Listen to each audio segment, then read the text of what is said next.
Good afternoon, everyone. You can tell I'm an ex-client, so I'm the only one here wearing a suit. Even old habits die hard. I spent 25 years client-side, and like you, shared a lot of frustrations probably with the insight game and using various tools and techniques and trying to understand really what lies beneath. Why do people do what they do? Why do they say they like our ads and then they don't perform? Why do they do one thing and say another? And in my last client role, I met these guys who founded Decode, and they are what they call decision scientists. Now that sounds like a grand term. What does it mean? It's actually a blend of different disciplines. So it's taking what we know from cognitive psychology, social psychology, behavioural economics, and neuroscience, and using that blend to shed new light on consumer behaviour. And it wasn't just abstract theory, because Mark said this was my last role. Decision science was behind the relaunch of T-Mobile and the Liverpool Street Dance ad, which you probably remember from 2009. A singularly spectacular success in a very, very busy and competitive marketplace. One ad drove sales by 49%. It doubled footfall into stores overnight. The sales director actually rang me on the Saturday and said, "What are we doing in terms of local store activation?" And I said, "Well, nothing." "Why?" He said, "Because I'm getting managers ringing saying they're having to shut the doors and keep people out because people are just flocking." It was weird. And I'd always been taught, for example, you can go for penetration or you can go for frequency. You can't do both. Well, this ad did both. It got new users onto the service, and existing users started using the service more. And in terms of social, not too shoddy. So this decision science stuff is not just dry theory. It's not just abstract things done by men in white coats in a lab. It has practical application. A more recent example, BT is one of our clients. We've applied principles from decision science, and they have got response rates to their DRTV and press ads that are, to quote them, the highest in living memory at BT. So this stuff really works in terms of driving effectiveness. I'm going to introduce you in a brief manner, because we haven't got a lot of time, to some of the principles. Because really, Mark mentioned at the outset, we're in the behaviour change game. That's what we're here to do. We're not here to entertain people. We're here to change their behaviour. What makes people buy? Well, we've got a couple of models that we've used in the past, the old economic one of some sort of value and cost trade-off. We've got the model that we're probably a lot more familiar with, the emotional versus rational model.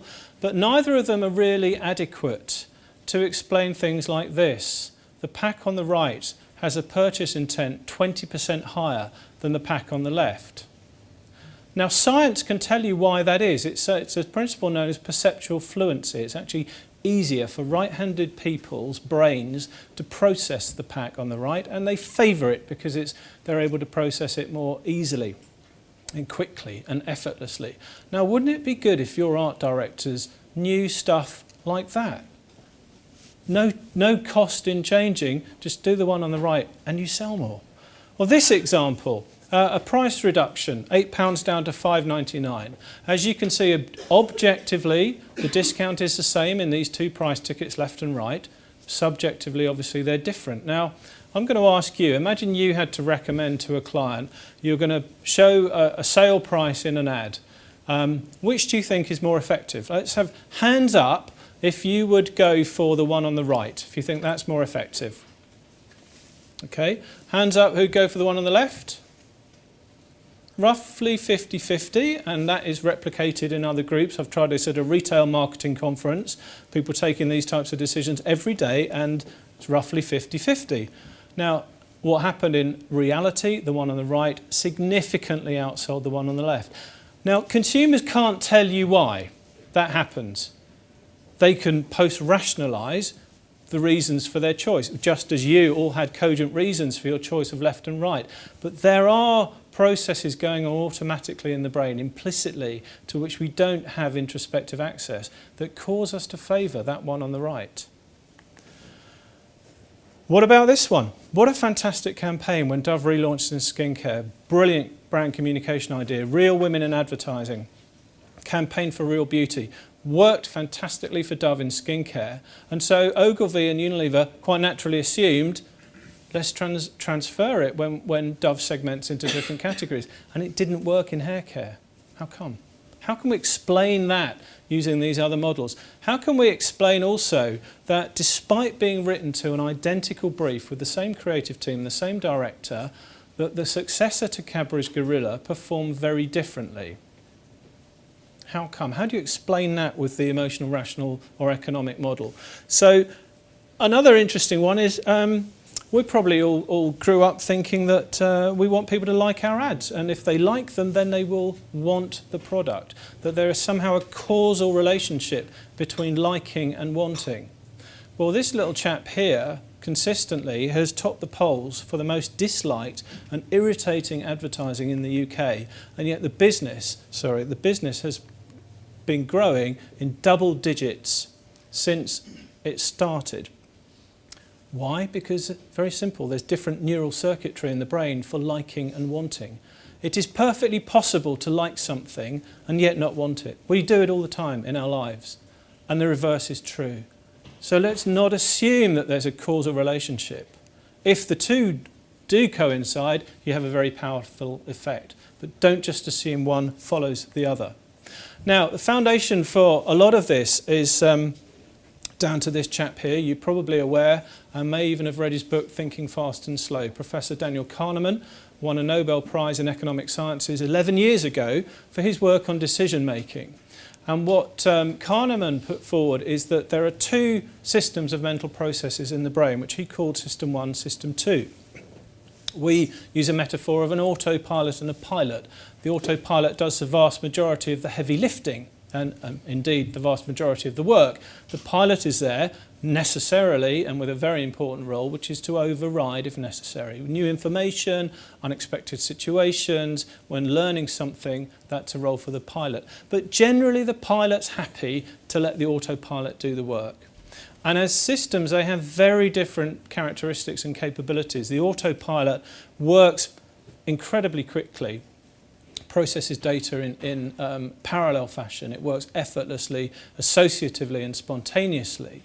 Whereas the pilot system, on the other hand, works effortfully and very slowly. So if I said to you now, what's 2 times 2? That number just appears as if by magic in your heads. Whereas if I said what's 17.34 times 27.38, unless you had a very misspent youth, I don't think the same number would, or a number would appear in your head, because you'd have to engage the reasoning system, the pilot system, to work it out. And the reason for these two coming into being is evolution, simply. The autopilot is geared for action. It's all to do with perception and intuition and action. And the pilot system is all to do with thinking. And that happens afterwards. And if we didn't have these systems, we would not have survived to this day, because we cannot stop and reflectively process whether that thing coming towards us is a saber-toothed tiger and hence dangerous or not. We have to act, and we do it before we've engaged any reflective processes. And they have very different processing capabilities. The autopilot processes data at roughly 11 million bits per second, and that is 200,000 times greater processing capability than the pilot, which is 40 bits per second. 40 bits per second, for those of you old enough, is even worse than old dial-up broadband. And that's not enough to get you out of the house in the morning, which is why so much of what we do is learned. It becomes implicit, patterns that we've learned, like tying your shoes. It's a very complex task, actually, but now you can do it and hold a conversation. Or remember your first driving lesson. What a nightmare that was. Hand-eye coordination, the instructor barking things at you, cars, signals, traffic, everything going on. And now you can drive from A to B and not even remember how you got there, because it's an implicitly learned activity. It doesn't mean you're unsafe, but the autopilot is governing that activity. Now, this is an interesting one because it picks up on something that Alex was saying earlier. There is a neurologic to purchase decisions. Now, what happened in this experiment, people were shown an image of different brands, of which one was Godiva chocolates. They were also shown the price of the brand, 4 seconds in each case. Then they were given 4 seconds to make a choice. Do I buy that brand for that price? And the neuroscientists were interested in what happens in the brain at each of those points in time. What can we learn? And what happened when they're shown a brand, the reward centres light up. something that is very pleasurable. Now, the brain hasn't grown a wholly new region just to cope with brands, because those are fairly recent in the whole history of evolution. What it uses is underlying structures and processes such as reward and pleasure. Conversely, when the price is shown, the pain center is activated. Physical pain and social pain. Metaphorically, the brain is saying, I want that, it's good, it's pleasurable, it's rewarding, but ouch, it costs me, it pains me. I have to part with money to get this reward. And what the neuroscientists found was, based on the level of activations in these two regions, they could predict whether the person would buy that brand for that price. So there is a very, in essence, simple neurologic of purchase. We buy when net value is positive, when the reward is sufficient to overcome the pain of the price. And reward is a critical component when it comes to brands, and I'm going to come back to that. Couple that with what I've told you about the autopilot and how dominant it is. I'm showing you an image of a glass jar covered with dolphins, just to show you how powerful the autopilot is in driving not only your attention, but shaping your perception. And I'm seeing in the audience a few wry smiles and wrinkled brows, but you can all see dolphins, right? I mean, there's not an issue here. And I'm willing to bet money that very few, if any of you, are actually seeing dolphins. Why?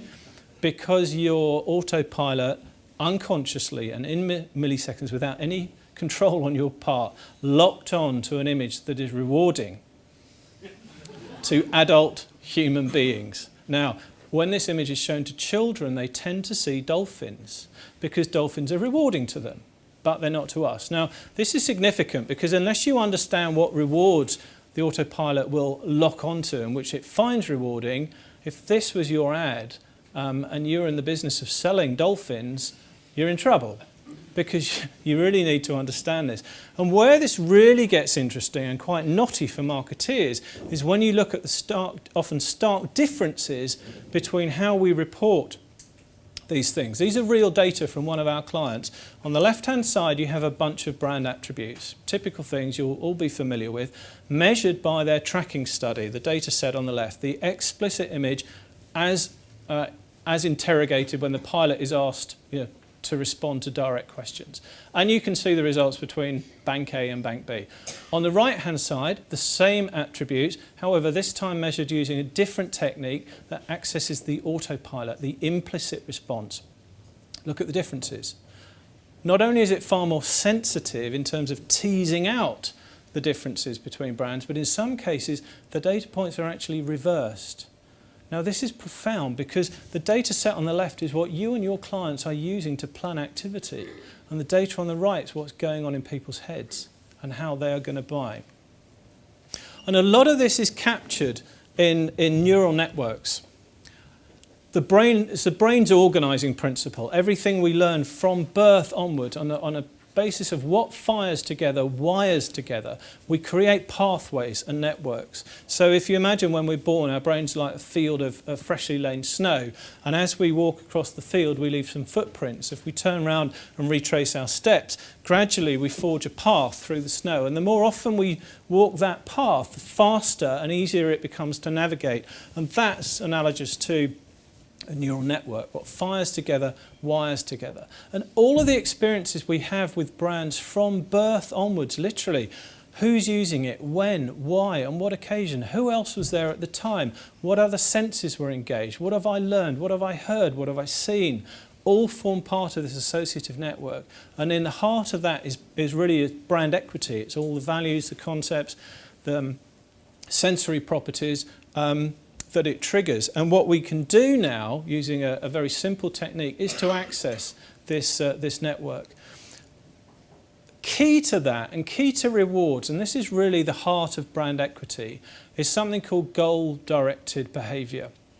There is a whole body of science now that has mapped out universal human goals that explain our behaviour around the world, across geographies, across cultures, etc. And they are split basically into what we call explicit goals, things that people can tell us about. Why do you buy detergent? Because I want clean clothes. I want them to smell nice and fresh, etc. And implicit goals. These are the more neuropsychological goals that are more difficult to access and may even be unconscious. And we use a model which I can't lay claim to, but as an ex-marketeer, it's the best I've seen. My colleagues have developed this over about the last 10 years, that maps all of these drivers, and we link it very simply to brands, and I'll tell you how in a moment. Let me just explain to you. In the middle of the model, we have the explicit goals. I buy detergent because I want clean clothes, so that I can do or be or have or become or experience X, Y, Z. And that X, Y, Z is an implicit goal. And those goals are centered around what the scientists call the big three. You have autonomy, which is about who's the leader of the pack. This is about power, success, recognition, achievement, self-worth. You have security, which is about belonging, closeness, trust, warmth. And you have excitement, which is the drive for novelty and change and innovation, inspiration. And you have areas between them that are kind of hybrids of the other three. But the segue to brands is simple but very elegant. We choose and use brands that help us achieve our goals. Because years ago, guys would have beat each other over the heads with clubs to determine who was the leader of the pack in meeting an autonomy goal. Now we do exactly the same, but we do it symbolically through the cars that we drive and the clothes that we wear and the watches that we wear. So it's perfectly possible to map categories and brands using this model and using the implicit technique. And where this helps us, coming back to answering the questions that I posed at the beginning, we can see exactly why trucks perform differently to gorilla, because when you test them implicitly using this model, you can see not only in a sort of a broad brush centre of gravity sense, they have very different patterns. Trucks, a lot more about adventure and excitement. And if you remember the creative, it was about vehicles racing around an airport. It was like an action movie. It was about who's going to win. It's power and dominance and risk-taking, etc., which is very different to gorilla. And in fact, we also, as part of the same research, measured purchase drivers in terms of consideration, relevance, purchase intent, etc. And you find a far poorer fit to those purchase drivers with trucks. So you've got at the what level, the quantitative proof, but you can also link it back to the signals in the ads and start to understand why they got the results that you get. It also helps us explain the Dove issue. Real women in advertising and skincare triggered a psychological relief and relaxation from the pressure of having to look good. Because I hate seeing skinny supermodels on the screen, because I'm never going to be that person. And by the way, I can't change my skin. I can only make the best of what I have. So showing me on the screen legitimizes that and acknowledges it, and phew, I'm okay. It's okay to be me. However, when you move category, the goals change. It's no longer about relief from the pressure of having to look good. It's now about making an effort in order to look good. And women will tell you they can transform their appearance with a trip to the salon. And they want to. And it is possible to. And that's the key thing. It is possible to change your appearance and transform your appearance by changing your hairstyle. So the worst thing you can do is show me on a bad hair day. Because that's not what I want in hair care. I want transformation. So by understanding the goals that underlie this, this can really help you sharpen creative briefs. And this is exactly the approach that we took at T-Mobile when I was the client. It was understanding the implicit goals, and they were built into the brief, and those were triggered by the dance campaign. Finally, I don't know if you can see this, but this is an example of a Unilever margarine ad. On the left-hand side, this was the launch ad. Very successful. It had a woman walking in the street. She walks past a pavement cafe, catches a glimpse of her reflection, gives a little smile and walks on. Now, that is decoded in milliseconds as self-confidence. Wrapped around other things that the autopilot decodes very quickly. Now, if I asked anyone in the room, what type of woman is she? What does she do for a living? I will bet money that you will say she's a professional, upper middle manager or senior manager, got a good job. Now, I haven't told you that. How do you know that? You've decoded it from the style of dress she's wearing, from her hairstyle, from what she's carrying, even from her stride and the angle of her poise of her body. You have decoded that without me telling you it. Now, move on a few years, the client wanted to replicate the success of that launch ad. And so they said, well, we have some advertising mandatories here. We know the red dress is important because that signals confidence. And we know we need to have a businesswoman. So we had the opening establishment shot was of this person in an office, and then she moves into an elevator. Now, what's happened? Does that signal confidence? Are women shaking head over there? No, it doesn't. Why not? Well, because several things have happened. We still have a red dress, but look at the style. It's low cut, it's sleeveless.